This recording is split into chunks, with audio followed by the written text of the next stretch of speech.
qui ont réalisé ces objets n'avaient pas du tout la même vision que nous, n'avaient pas la même vision de la symétrie, des proportions.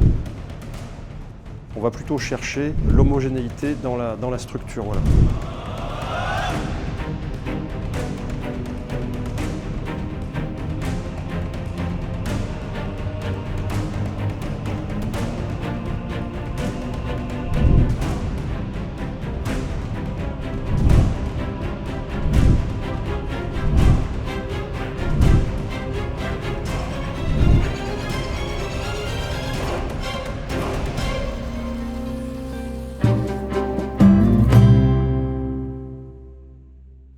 Amis du Moyen-Âge et des beaux objets, bonjour à toutes et à tous. Pour ce premier numéro d'Ars et Manufactura, l'émission dédiée à l'artisanat et aux arts médiévaux, nous avons décidé de frapper fort. En effet, nous nous trouvons actuellement devant l'atelier de Gaël Fabre, fabricant d'épées forgées, l'un des plus connus et reconnus en France et dans le monde. Et je ne suis pas tout seul, je suis en compagnie de Nicolas Baptiste qui va se présenter. Bah oui, alors je suis conservateur, commissaire d'exposition et expert surtout en histoire de l'armement médiéval. Donc je suis docteur en histoire qualifié à l'université de Chambéry. Et donc je prête volontiers mon concours scientifique et mes humbles connaissances à cette charmante invitation de rejoindre Gaël et toi aujourd'hui. Ben, merci de nous accompagner. Je vois que Gaël a fini, donc Gaël, tu peux nous rejoindre. Merci de nous recevoir chez toi, dans ton atelier. Personnellement, c'est la première fois que je viens. Je ne sais pas si Nicolas est déjà venu. Et puis, je pense qu'on va découvrir ton univers, ton histoire. Tu vas nous raconter quelques anecdotes. Et surtout, on va voir un petit peu les produits de ton travail, quoi. Bienvenue. Nous y allons ? Allez, c'est parti. Je m'appelle Gaël Fabre. Je suis fabricant d'épées. Fabricant d'épées forgées depuis pas mal d'années maintenant. Ça fait une quinzaine d'années que je suis installé en tant que fabricant d'épées en Ardèche. J'aime beaucoup la photo. J'aime beaucoup la photographie et le cinéma. Alors j'ai découvert le travail des métaux lorsque j'étais au lycée. C'était en 1999. J'étais en seconde à ce moment-là. Et j'ai fabriqué ma première épée dans la cour de mon grand-père, donc de mes grands-parents qui habitaient au Puy, à côté du Puy-en-Velay, en Haute-Loire. Pourquoi j'ai fait ma première épée chez eux? Parce que le voisin d'en face fabriquait de nombreuses pièces, arbalètes, canons pour une des troupes du Puy qui participaient aux fêtes de renaissance du roi de l'oiseau. Voilà, les grandes fêtes renaissance du roi de l'oiseau qui existent depuis maintenant assez longtemps. Et donc, timidement, je suis allé le voir en lui demandant s'il pouvait m'apprendre à faire une épée comme lui les faisait. Donc à l'époque, il n'était pas question de forge, hein. Lui il travaillait avec des méthodes plutôt modernes, découpe et soudure à l'arc électrique. Voilà. Donc j'ai fait ma première épée à la disqueuse et j'ai soudé la garde, le pommeau, un peu comme j'ai pu, avec un poste à souder électrique moderne. Voilà. Ça a été ma première épée. Et dans le même été, donc été 1999, je suis rentré dans une association qui s'appelait Camail à l'époque. Une association qui faisait la promotion des métiers anciens en fait, au travers d'ateliers pédagogiques et de fêtes médiévales. Voilà. Donc ça, c'était une association qui était installée en Ardèche. Et c'est un peu comme ça que j'ai commencé vraiment à m'intéresser à la fabrication. Voilà. Donc en rentrant dans cette association, je suis rentré par la même occasion dans la structure Excalibur Ardèche, qui proposait donc des cours d'escrime artistiques à l'époque à ses élèves. Voilà. Et donc, de fil en aiguille, en fait, il a fallu que je m'équipe petit à petit, donc j'ai commencé à faire ma première épée pour le combat, comme ça au sein de cette association, avec la plupart des membres qui étaient présents à l'époque. Voilà, ça a été le tout début. Depuis une quinzaine d'années maintenant, je me suis vraiment spécialisé dans la fabrication d'épées tranchantes. Alors pourquoi tranchantes? Parce que les lames qui possèdent un profil donc tranchant sont les lames qui se rapprochent le plus de ce qu'on retrouve dans les musées. Voilà. On est très loin des profils émoussés, à pointe arrondie, à pointe mousse comme on dit, qu'on retrouve souvent en combat de mêlée, lors des fêtes médiévales, etc. Donc c'est le profil tranchant, c'est le seul profil qui me permet d'approcher au mieux les pièces qu'on retrouve dans les musées. Voilà. Donc depuis 2006, maintenant, je travaille exclusivement sur des lames d'épée, de sabres tranchants et de temps en temps, plus rarement, des dagues aussi. J'aime beaucoup travailler sur les dagues également. Donc Gaël, là effectivement tu as mis ta forge en route, donc on va pouvoir te voir forger et puis utiliser tes divers outils. Donc je te laisse également expliquer ce que tu utilises comme outil et puis ce que tu vas faire du coup. Là ici, je vais démarrer l'ébauche du forgeage d'une lame d'épée à partir d'un fer plat d'acier industriel moderne classique. Voilà. Donc c'est un fer qui fait 900 grammes. Donc ça va me permettre de tirer une lame d'environ 76-78 cm de lame, de longueur, pardon, avec une section diamantée. Donc je vais partir de cette section. J'ai déjà mis un morceau à chauffer dans la forge à gaz. Le gros du travail se fait au marteau pilon, bien sûr. Très tôt dans l'histoire, on a utilisé des martinets hydrauliques, des marteaux mécanisés qui utilisaient la force hydraulique avec des roues à aube. Le marteau pilon pneumatique, c'est l'héritier de ces outils, voilà, qui fonctionnent à l'électricité, bien sûr, et avec un système de piston. Voilà, c'est un marteau pilon pneumatique.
La première chauffe, là je viens de forger la soie. C'est la partie qui va rentrer, tu vas mettre la garde. Voilà, c'est le prolongement de la lame donc, dans la monture. Là on est environ à 17-18 cm de longueur. Ça va permettre de prévoir la place pour la garde, l'épaisseur de la garde, environ 9 à 10 cm de fusée et un pommeau entre 5 et 6 cm de diamètre. Voilà. Donc à partir de maintenant, je vais pouvoir dégrossir toute cette longueur pour faire la lame. Pour tirer la lame, voilà. Et la première opération, c'est forger un fer plat conique qui a la longueur finale de la lame. D'accord. Et les tranchants, ensuite, on vient les dégorger, les tirer vers l'extérieur de chaque côté. Voilà. Tu fais d'abord la longueur et puis après, tu viens t'occuper des bords. Tu tires les pans, voilà. Ça, c'est la méthode que j'utilise. D'accord. Ah oui, parce qu'il peut y avoir d'autres méthodes. Il pourrait y avoir d'autres méthodes, voilà. D'accord. Ça m'arrive de travailler pour des musées, c'est assez rare. Généralement, ce sont plutôt des collectionneurs et des personnes qui pratiquent la reconstitution historique. Voilà. Donc soit au sein de troupes, soit de façon individuelle. Voilà. Je travaille aussi beaucoup avec des pratiquants d'escrime qui étudient l'escrime ancienne au travers des manuels anciens. Voilà.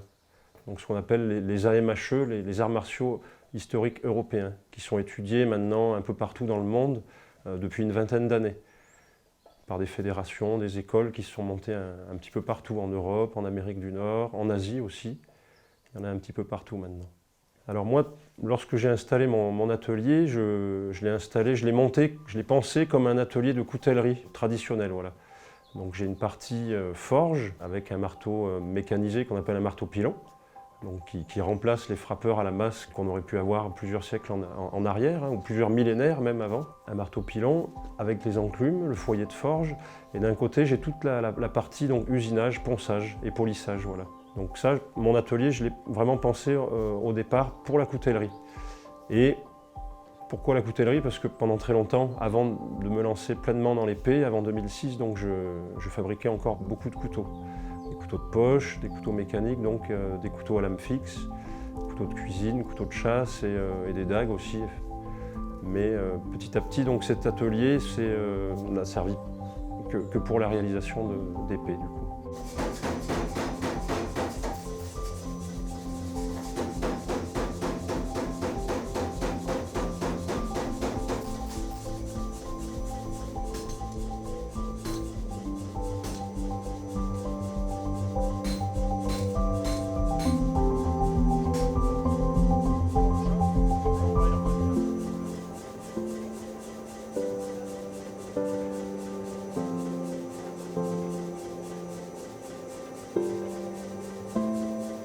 À l'atelier, je suis complètement autonome. Je peux réaliser une épée de A à Z, en partant de la barre d'acier industriel ou l'acier artisanal jusqu'à l'objet fini.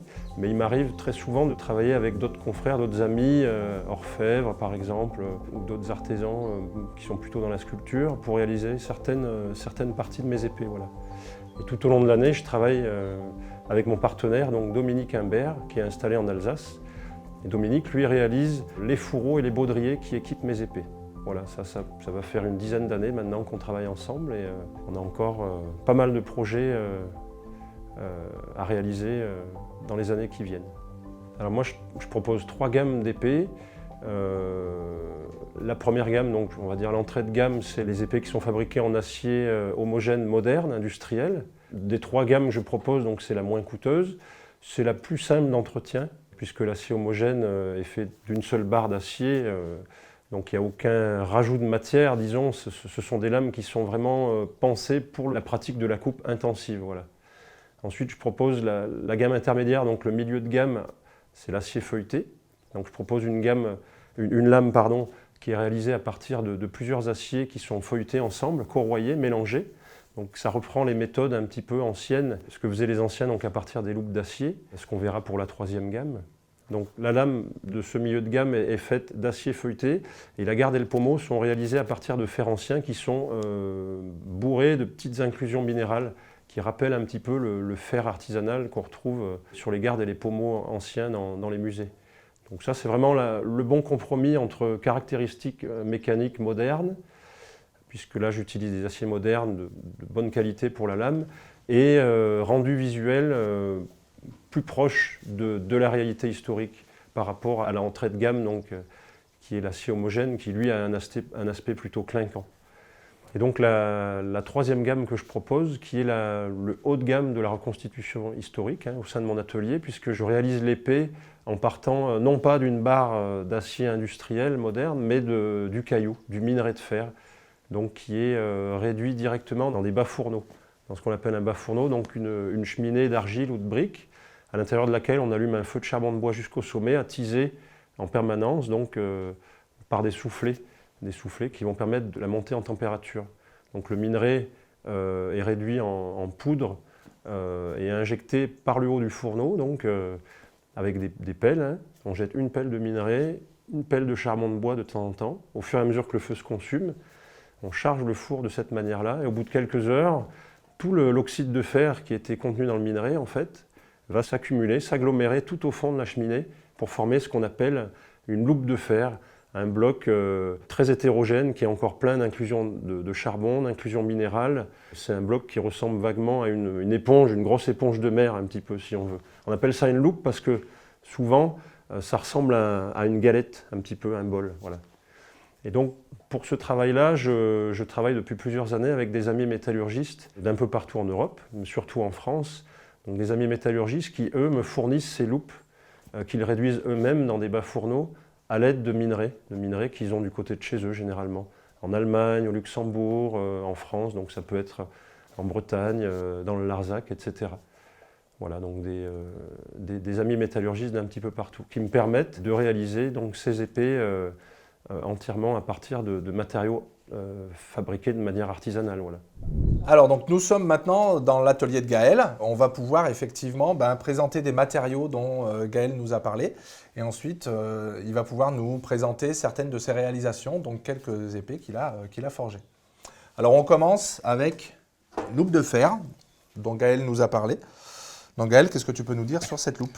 Donc là, c'est ce qu'on appelle une loupe d'acier, c'est-à-dire elle est composée en très grande partie donc, de fer, bien sûr. On peut dire environ 97% de fer, 98%, et 1,3-1,5% de carbone. C'est un taux de carbone donc, qui est très élevé et qui permet de construire des outils ou des armes très robustes, voilà, très tranchants, très flexibles après trempe. C'est une matière à la base qui est très particulière. Comme je disais tout à l'heure, elle est pleine d'inclusions minérales. On retrouve ici par exemple des morceaux des résidus de charbon de bois. Voilà, des résidus de charbon de bois. Il y a des inclusions qui viennent donc du four directement, des matériaux qui se trouvent à la fois dans les matériaux réfractaires du four et dans le minerai en lui-même. Voilà. Donc ça, c'est ce qui va me permettre de construire, comme je disais, donc, une lame d'épée, des gardes, des pommeaux d'épée. Voilà. Mais en l'occurrence ici, comme c'est de l'acier, il ne va être utilisé que dans le cadre de la fabrication des lames. Voilà. Ensuite, on a, je pense, une barre de métal, donc tu vas nous dire exactement... Alors ça, c'est une barre de fer. On ne dit pas lingot, en fait, quand il s'agit de matériaux ferreux, parce que le fer n'est pas coulé. Voilà, on coule des lingots, hein, en bronze, en or, etc. Mais on forge des barres ou des semi-produits de fer. Donc ça, c'est un morceau de fer qui est daté de l'an 40 après Jésus-Christ. Il a été retrouvé dans le delta du Rhône, donc c'est un fer qui a quasiment 2000 ans maintenant. D'accord, voilà. Donc un fer très ancien, quoi. Oui. Encore vraiment bien conservé. Il peut être travaillé comme un fer classique, feuilleté bien sûr, hein, mais il faut quand même faire attention parce qu'il a commencé à se corroder de l'intérieur par endroits. Voilà. Comme il est resté dans l'eau de mer pendant presque 2000 ans, il y a certaines parties qui ont commencé à se corroder très très fortement. Donc c'est une matière qui peut se travailler sans problème, mais voilà, en connaissance de cause, disons, c'est pas une barre de fer du commerce. Et donc là, du coup, alors on a une autre barre de fer. Donc quelle est la différence entre la première barre de fer et celle-ci? Celle-ci, ça c'est une barre de fer qui a quelques mois seulement. Hein. Elle est faite avec du minerai phosphoreux qu'on retrouve en Dordogne. Voilà. Donc pourquoi phosphoreux? On va en parler après, bien sûr. Hein. Le fer phosphoreux, depuis l'Antiquité, on s'en sert pour durcir le fer qui est plutôt tendre avant d'avoir la pleine maîtrise de l'acier trempé. Voilà. L'acier trempé, ça vient au fil des siècles, petit à petit, mais avant de comprendre vraiment le fonctionnement de l'acier trempé, on va mélanger des fers tendres à des fers phosphoreux qui sont plutôt cassants, en fait, pour obtenir des outils ou des armes plus robustes, voilà, qui sont moins sujettes à la torsion, par exemple, et qui s'ébrèchent moins facilement qu'un fer plus tendre. D'accord. Donc là, effectivement, on a vu un certain nombre de matériaux, la loupe, les barres de fer. On va passer effectivement à la découverte de certaines des épées forgées par Gaël. Alors, on va commencer par celle-ci. Je crois que c'est la plus ancienne des épées que tu vas nous présenter. C'est une spata, donc ce qu'on appelle une spata. C'est une épée qui traditionnellement était utilisée par la cavalerie romaine, mais c'est une épée on retrouve à travers l'Europe, hein, utilisée aussi par les fantassins. Ici, il s'agit d'une interprétation, d'une reproduction donc, d'un modèle retrouvé au Danemark.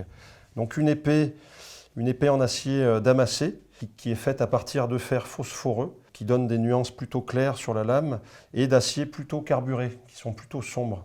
Le tranchant, lui, est enroulé tout autour.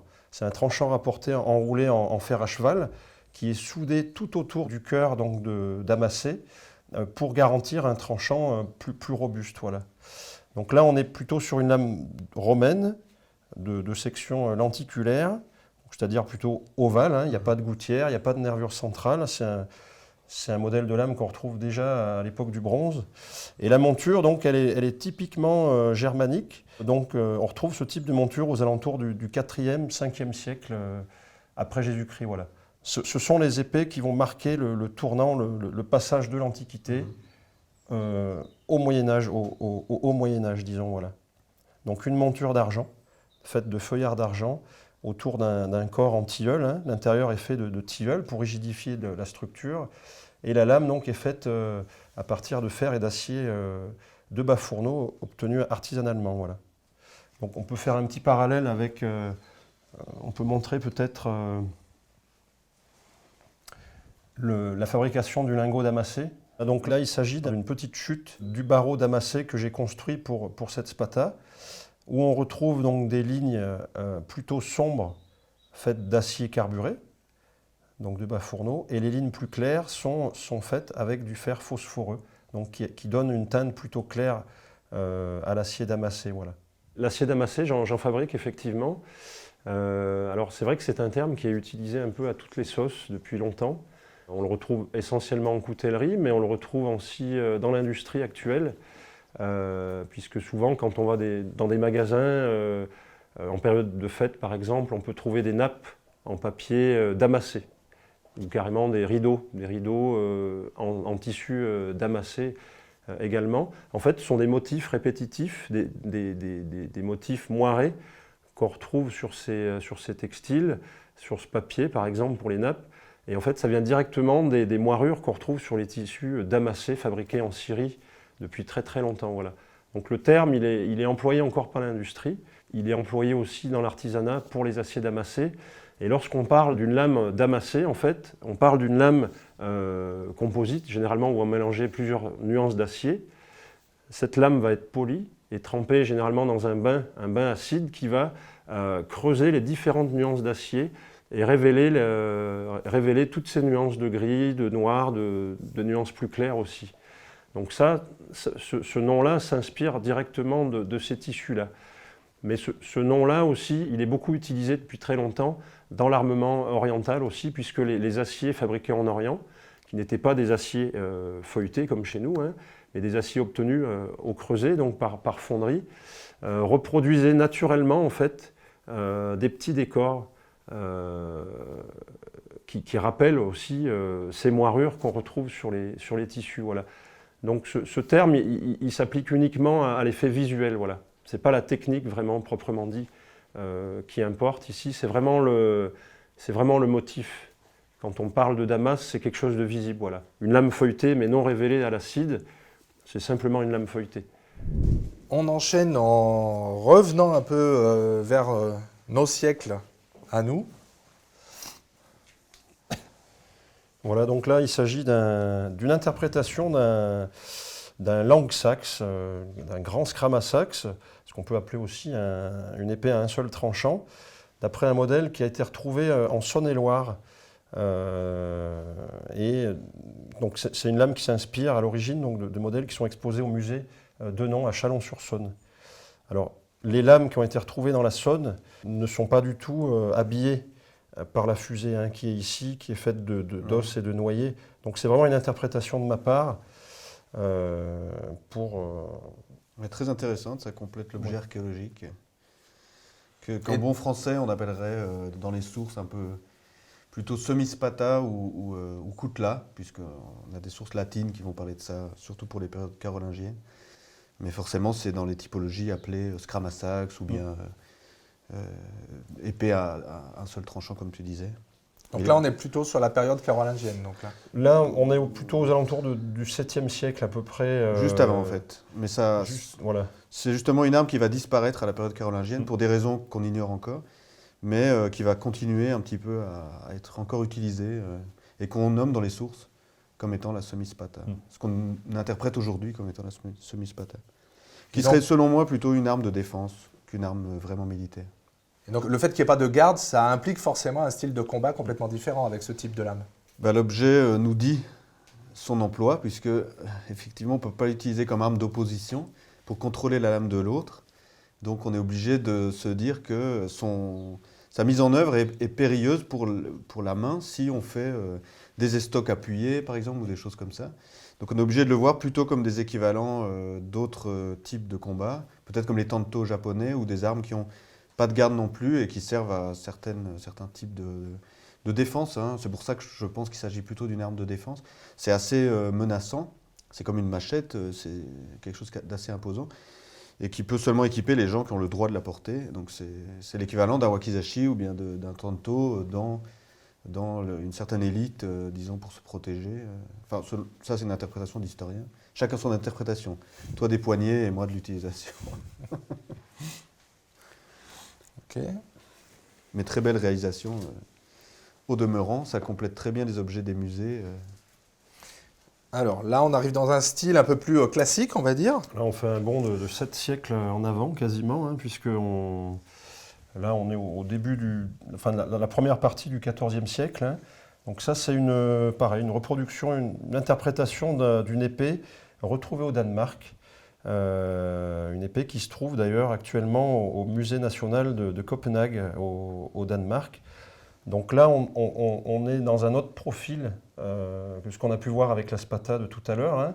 On retrouve quand même ce profil lenticulaire, donc de section ovale, sur la dernière portion de la lame, sur le dernier tiers. Et les deux premières parties donc, de la lame sont... la première moitié de lame pardon, est faite de deux gouttières, voilà, formée de deux gouttières. Alors, ces deux gouttières, elles servent à gagner quelques dizaines de grammes, bien sûr, sur l'ensemble. Et la nervure centrale permet de ne pas trop perdre de rigidité aussi, voilà. C'est vrai qu'on reste sur une lame qui est assez rigide. Voilà. Elle n'a pas du tout cet effet ressort qu'on pourrait retrouver comme sur des modèles un peu plus anciens, à simple gouttière par exemple. Voilà. Mais c'est technique, quoi. C'est pas une facétie de fabricant. Le fait de mettre des gouttières. Non, puisqu'on retrouve déjà ça dès l'Antiquité sur des lames de spata. On retrouve des spatas avec 2, 3, 4 gouttières parfois, côte à côte. Et c'est vrai que c'est quelque chose qui est déjà assez ancien. Mais déjà, dès l'époque du bronze, on retrouve aussi des lames avec des profils très particuliers qui sont faits pour rigidifier l'ensemble. Voilà. Oui, finalement, comme en architecture, il y a des choses qui sont faites pour des renforts. On va retrouver les mêmes logiques là. Au 19e siècle, on pensait que c'était pour faire s'écouler le sang. C'est ça. Il y a des légendes urbaines comme ça. J'ai pas osé le dire. C'est des préjugés qui sont arrivés avec le 19e siècle pour essayer d'expliquer des aspects techniques, mais qui vont rester dans les mentalités. On revient maintenant de plus en plus là-dessus en trouvant des explications plus techniques grâce à des gens comme Gaël qui permettent de faire le lien, quoi, finalement. Et là, cette épée, donc, je l'ai fabriquée exclusivement à partir de fer et d'acier produits à l'aide de minerais français. Voilà. Ok.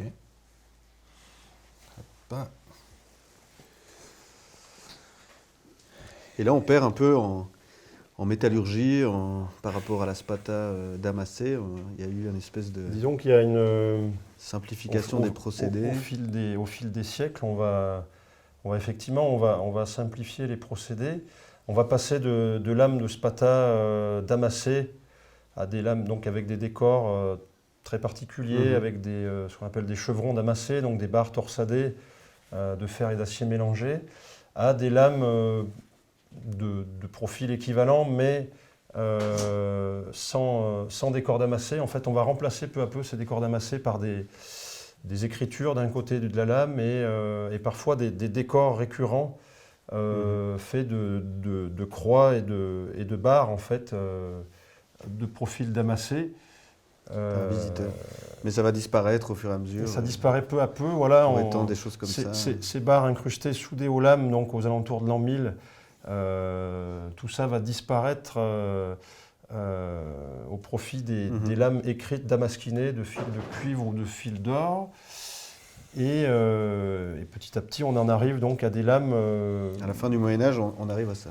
Donc là, on est plus sur la fin du Moyen-Âge. Qui sont construits donc plutôt sur, comme l'épée de tout à l'heure à double gouttière, on est sur des constructions faites de fer et d'acier plus homogènes. Voilà. On ne va pas chercher à mélanger différentes nuances d'acier pour former des décors, à trouver des symboliques particulières. On va plutôt chercher l'homogénéité dans la structure. Voilà. Donc ça, c'est une reproduction. Là, il s'agit d'une reproduction, donc la dernière épée qu'on regarde, une reproduction d'une épée qui se trouve au musée de Cluny. Ça serait une épée allemande à l'origine. Et donc c'est une épée que j'ai souhaité reproduire en utilisant exclusivement du fer et de l'acier produits à partir de minerais d'Allemagne. Voilà. Donc la fusée et le couvre-garde qui est ici sont réalisés en cuir artisanal, comme le cuir de la fusée précédente, de l'épée à double gouttière. Et donc c'est un modèle qu'on retrouve à la toute fin du XVe siècle. Voilà. Elle est datée aux alentours de 1490. Et c'est une épée un petit peu, on peut dire, c'est un peu un ovni dans le monde des épées, puisque ce type de profil se rencontre surtout à partir du XVIe siècle, voilà, XVIe, XVIIe siècle, avec les premières lames de rapière.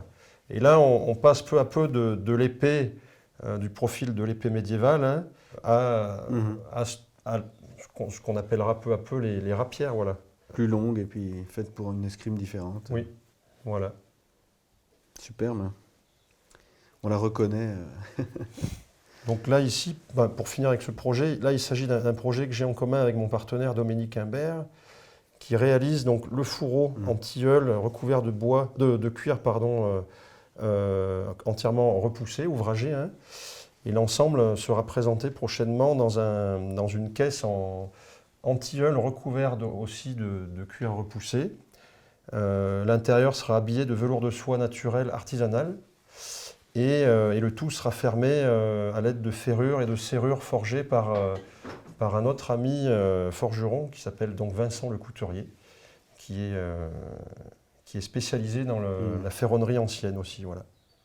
C'est vrai, depuis pas mal d'années maintenant, je propose à mes clients toutes sortes de personnalisations. Donc, très tôt, ça a commencé par l'inclusion de reliques, le plus souvent dans des pommeaux. Donc là, je creuse une petite cavité dans le pommeau dans laquelle j'insère la relique. Alors, le plus souvent, j'utilise du sable.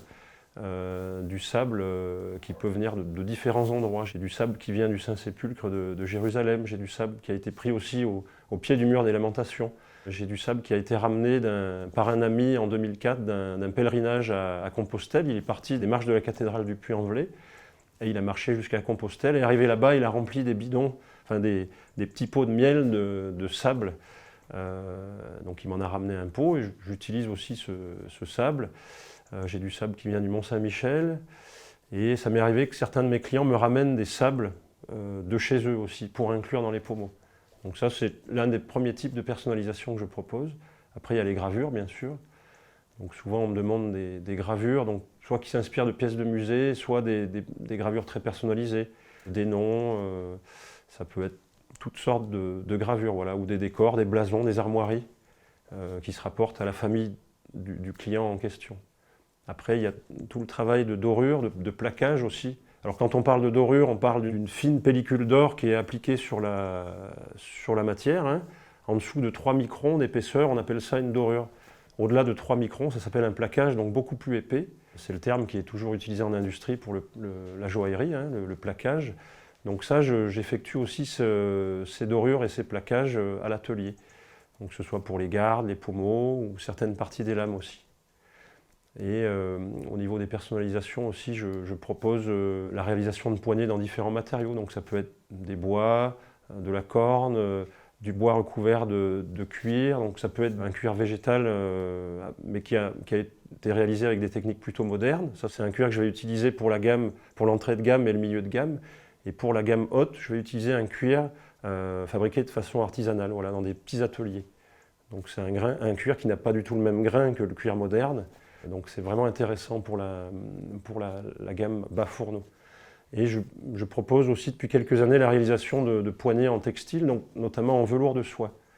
Là, depuis quelques temps, je travaille avec du velours de soie naturel. Et ça, c'est vraiment intéressant puisque ce sont des poignées qu'on retrouve de plus en plus à partir du XIVe siècle. Et c'est vrai que ce sont des poignées qu'on n'a pas l'habitude de voir en reconstitution. Voilà. Alors qu'elles étaient de plus en plus présentes jusqu'au XVe, XVIe siècle. Voilà.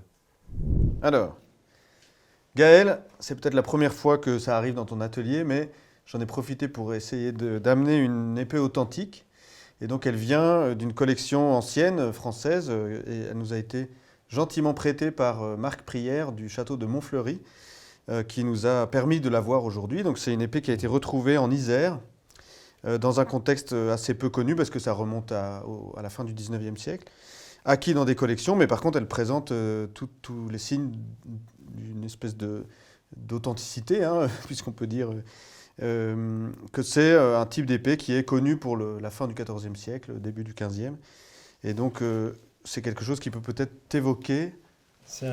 Oui, effectivement, c'est un modèle vraiment intéressant. J'ai déjà eu l'occasion de travailler sur un modèle très très proche, retrouvé au Danemark une fois de plus. Et c'est un modèle qui apparemment se retrouve pas mal en Europe de l'Est. Après, il est assez atypique parce que la garde est extrêmement courte. Hein, et ce sont toujours des épées qui sont équipées de ce type de pommeau à roue écrasé qui est généralement forgé en 2 parties soudées à chaude portée, donc par martelage. Hein. On a 2 coques qui viennent se ressouder pour permettre le formage en fait, d'un canal hein, qui permet à la soie, donc le prolongement de la lame, de traverser le pommeau de part en part comme ça. Cette soie ensuite elle est matée, comme on le voit ici, par une petite rosette de fer. Hein. Et ces lames-là, on ne le voit pas très très bien malheureusement parce que la lame est très corrodée. Mais, Et puis il lui manque une partie. il lui manque une partie, mais à l'origine, en fait, cette lame possède une gouttière sur une bonne moitié de sa longueur. Hein. Le tout est formé en fait sur un méplat. On a un méplat central qui court jusqu'à la pointe. Et les tranchants donc, sont taillés en biseau et tiennent les deux tranchants de part et d'autre du méplat forment à peu près la moitié de la largeur. Quoi, et là, selon toi, alors c'est forgé en poussant la matière ou en abrasant? Alors, les deux méthodes, elles sont utilisées dès l'Antiquité. On trouve des lames à gouttière, des lames qui possèdent des gouttières usinées, donc obtenues par ponçage, enlèvement de matière, ou directement forgées. Donc, généralement, les gouttières qui sont forgées, ce sont les modèles, ce sont les gouttières les plus larges, généralement. Mais lorsqu'on a des lames assez complexes avec 2, 3, 4 gouttières, généralement, on part du principe qu'elles vont être usinées parce qu'on perd beaucoup en précision. Plutôt par abrasion, oui. Voilà.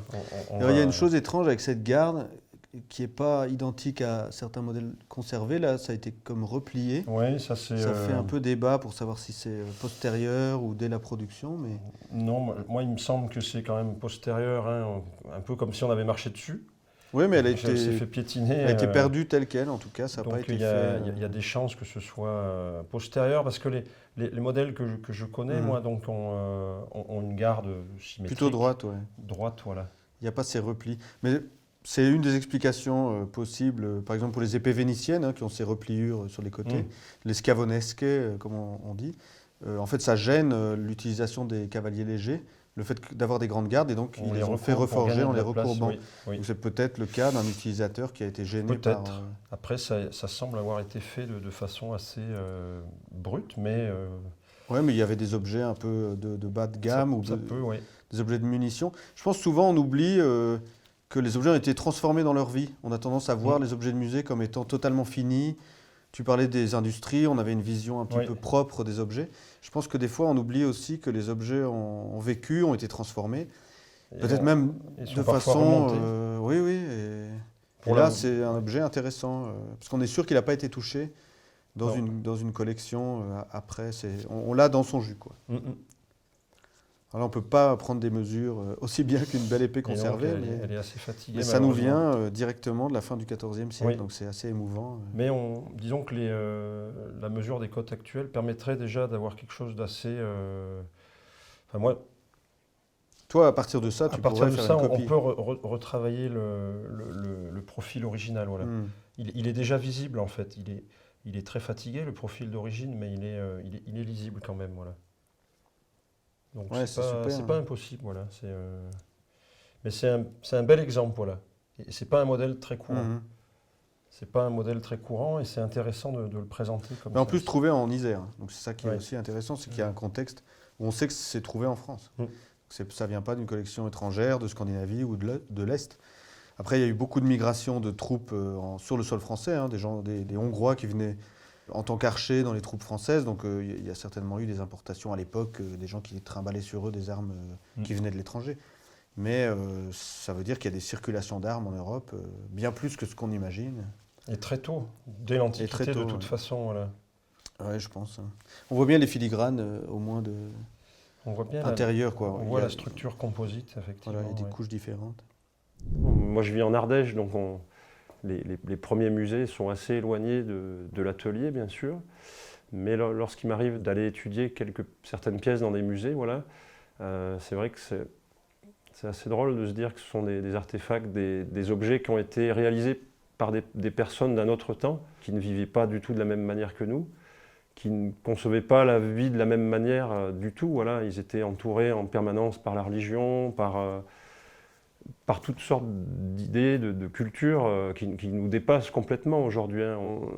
C'est toujours très intéressant d'essayer de décoder un petit peu le comment de la forme d'une épée, de ses proportions. Et c'est là qu'on se rend compte qu'en fait, les anciens, ils n'avaient pas du tout le même regard que nous sur ces objets-là. Pour eux, c'était, quand on regarde les épées dans les musées, les épées de bataille, on va dire, hein, les épées qui sont en assez mauvais état aujourd'hui, généralement, sont des épées qui sont pleines de petites imperfections. Voilà. Les lames ne sont pas forcément parfaitement droites. Le pommeau n'est pas spécialement parfaitement axé avec la lame ou la garde. Il y a toujours des petites imperfections qui sont complètement à l'opposé de notre vision moderne des objets en général. Notre vision, elle est formatée par la vision industrielle moderne. Voilà. On est habitué à des objets parfaits, fabriqués en industrie. Voilà. Et tout ça, ça n'a... Du coup, inclure l'épée, qui est un objet d'un autre temps, dans cette vision moderne, c'est très difficile. Voilà. C'est très délicat, puisque si on devait reproduire à l'identique une pièce de musée, en reprenant les mêmes défauts, aujourd'hui, on nous prendrait un petit peu pour des fous. Voilà. On se dirait, mais qu'est-ce qui se passe? Pourquoi la lame est toute biscornue, etc. Donc c'est toujours délicat de reproduire ces objets d'un autre temps. Voilà. Depuis très longtemps, en fait, il y a très peu d'échanges entre les milieux universitaires, les musées en général, et les artisans. Ça, c'est surtout vrai en France, où c'est toujours un peu délicat, voilà, d'accéder à des collections. Et je pense que c'est vraiment intéressant, déjà pour éviter l'achat de faux, lors de ventes effectuées par des salles des ventes, hein, qui ont souvent pignon sur rue, où on trouve énormément de faux, de plus en plus ces dernières années. Donc effectivement, le regard de l'artisan, allié à celui du chercheur, permet souvent de déceler un peu plus facilement les faux, voilà, dans ces collections. Voilà.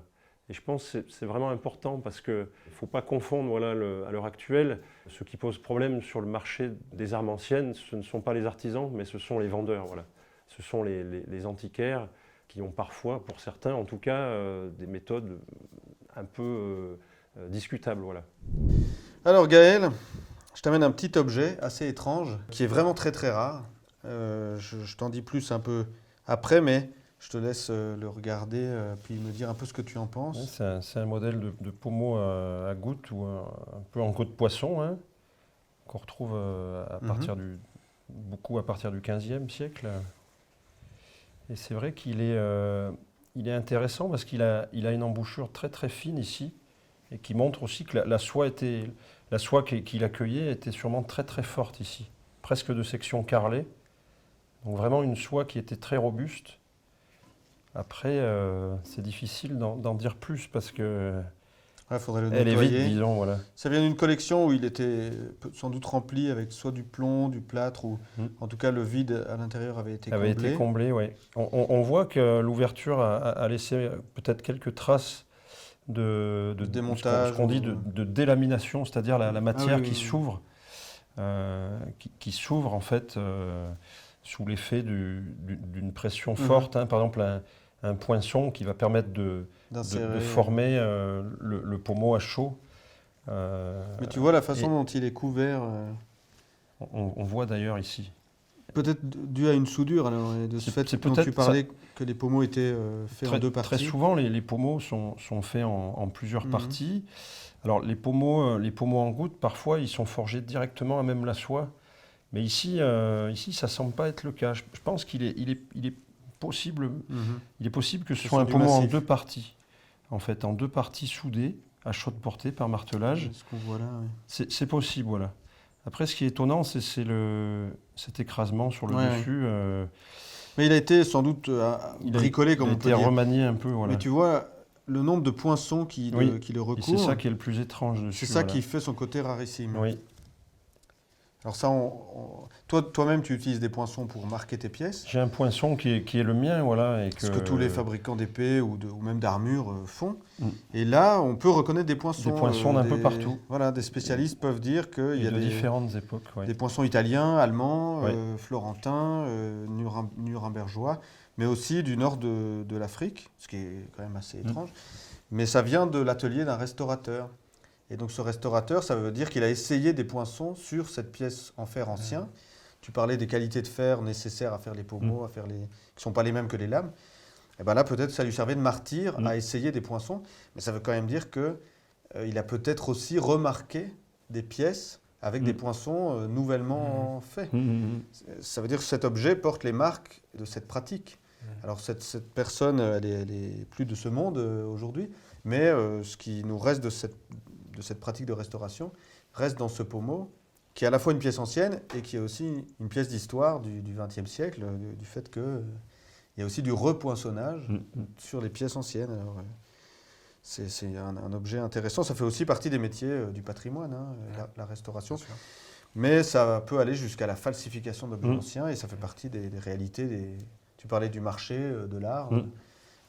Voilà, ça fait partie des objets un peu polémiques qu'on peut trouver, mais je trouve intéressant d'avoir ta lecture sur cet objet. Non, c'est vraiment étonnant de trouver autant de poinçons différents et d'origines et d'époques différentes sur un même pommeau. Ouais. C'est assez unique. Ouais. Alors là, maintenant, je vais vous présenter un premier petit truc d'atelier qui consiste à remettre dans l'axe de l'épée donc un pommeau.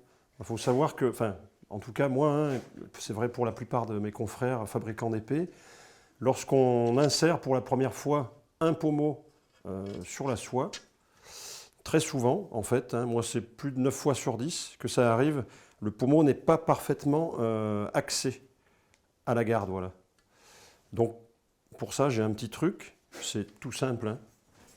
Je viens serrer donc la soie de l'épée dans un étau à vis, et avec une griffe, je viens faire une petite torsion très légère qui va me permettre donc de redresser l'ensemble.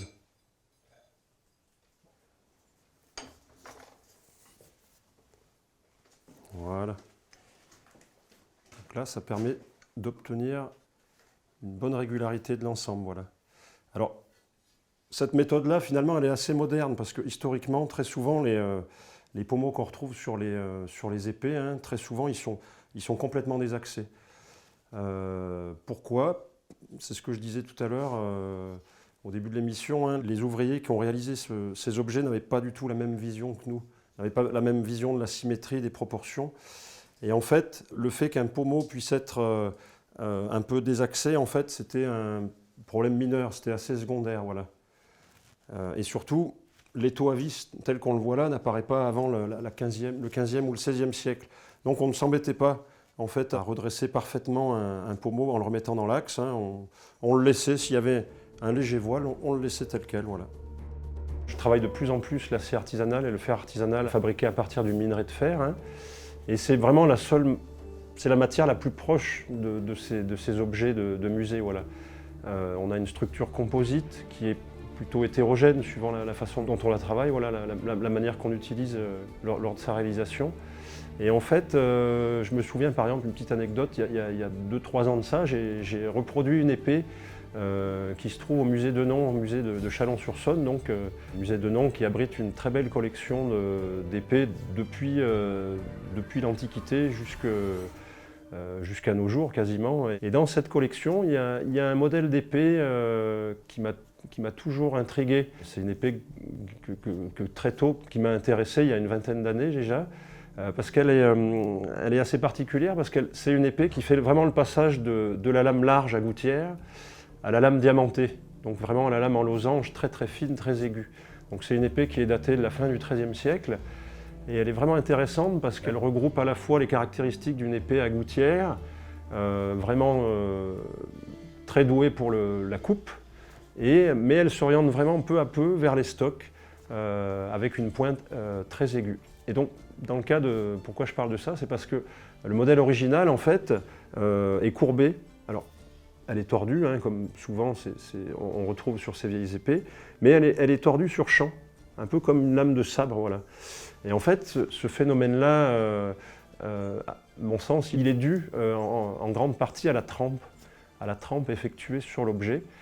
Et moi j'ai retrouvé ce phénomène donc, sur cette reproduction que j'ai réalisée il y a 2 ans de ça. Lorsque j'ai trempé la lame qui était fabriquée en acier artisanal, la lame s'est cintrée de la même manière sur champ. Et en fait, il s'était avéré que le taux de carbone dans l'acier n'était pas parfaitement homogène sur les 2 tranchants. Voilà. Il y a un tranchant qui était beaucoup plus carburé que l'autre. Et lorsque j'ai refroidi la lame donc, à 800 degrés dans l'eau, elle a pris une courbure, elle est partie plus d'un côté que de l'autre, parce que les tensions n'étaient pas les mêmes à cause du refroidissement. L'acier n'était pas identique droite-gauche sur les tranchants. Et c'est ce qui a fait que j'ai retrouvé exactement la même courbure que celle de ce musée.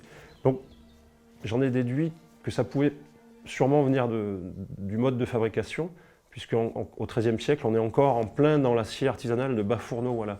Les premiers aciers de haut fourneaux, ils débarquent à la fin du XIVe siècle en Europe, et ça commence déjà plutôt par la Hollande, donc ça ne va pas venir tout de suite par chez nous. Donc voilà, ça c'est une anecdote qui m'avait marqué lorsque je travaillais sur cette épée, par exemple. Il y a surtout une épée qui m'a marqué lorsque j'étais enfant, en fait, hein.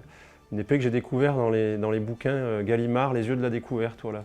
C'est une épée qui se trouve au musée de la Wallace Collection en Angleterre. C'est une épée, c'est l'archétype, l'un des archétypes de l'épée de chevalerie. Voilà. C'est une épée qu'on retrouve un peu partout dans la littérature. On la retrouve en bande dessinée, puisque Bourgeon, lorsqu'il a créé son univers des Compagnons du Crépuscule, a repris cette épée en particulier pour équiper son chevalier au bassinet, donc son chevalier défiguré. Voilà. Et donc cette épée-là, la plupart du temps, on l'a tous découvert avant que Gallimard n'édite ses livres. On a tous découvert ce type d'épée dans l'encyclopédie médiévale de Viollet-le-Duc. Voilà. Et donc ça, c'est l'épée qui m'a le plus marqué. Déjà en tant qu'enfant, voilà, il y a une trentaine d'années, je découvrais les épées dans ces livres, et c'est l'une des premières, voilà, qui m'a marqué. C'est vraiment l'une des premières à m'avoir marqué de cette manière-là. Et c'est vrai que c'est une épée que j'ai toujours eu envie de refaire, donc j'ai déjà eu l'occasion de la reproduire. Et là, actuellement, je travaille dessus à partir du minerai. Et comme c'est une épée qui serait française, apparemment, j'ai décidé pour sa réalisation de ne partir que de fer et d'acier produits à partir de minerais français. Voilà. C'est pas très important au final dans l'objet, mais je me disais, tant qu'à la faire, autant aller jusqu'au bout. Voilà. Ben, il me reste à remercier Gaël de nous avoir accueillis dans son atelier. Nicolas, merci de nous avoir accompagnés et d'avoir apporté un éclairage un peu plus pointu justement sur le travail de Gaël. Je vais peut-être vous demander, Gaël, où est-ce qu'on peut suivre ton actualité ? Ouais, moi, j'ai un site internet depuis pas mal d'années. C'est tout simple, hein, c'est www.gaelfabre.com. gaelfabre.com, voilà. Très bien. Et Nicolas, ton actualité ? Et sur ta page Facebook? Ah oui, j'ai une page Facebook et Instagram pour les publications un peu en temps réel au long de la semaine. Mais il fait des work in progress extraordinaires qu'on peut suivre, où on se rend compte justement de ces étapes de montage. Moi, je suis un grand fan. Donc c'est très important de le préciser. Des réalisations pas à pas, voilà, on peut dire. Ouais. Donc pour la page Facebook, c'est Gaël Fabre. C'est Gaël Fabre, fabricant d'épées. Gaël Fabre, fabricant d'épées. Ok. Ouais. Et toi, Nicolas, ton actualité ? Moi, sur Facebook aussi, puisque je suis sa page avec Nicolas Philippe Baptiste, donc c'est ma page Facebook personnelle. Et après, sinon, je suis active avec mon épouse Soline Antor sur les Geekstoriens. Donc on a un site web qui s'appelle les Geekstoriens, où on peut trouver ça sur Google assez facilement, où on suit nos activités justement de vulgarisation des métiers scientifiques, mais aussi du lien avec la culture populaire. Et on fait des fois la promotion d'artisans comme Gaël. Très bien. Ben encore une fois, merci à vous deux. Merci à vous de nous avoir suivis. Et puis je vous donne rendez-vous pour un prochain numéro d'Ars et Manufactura. À bientôt.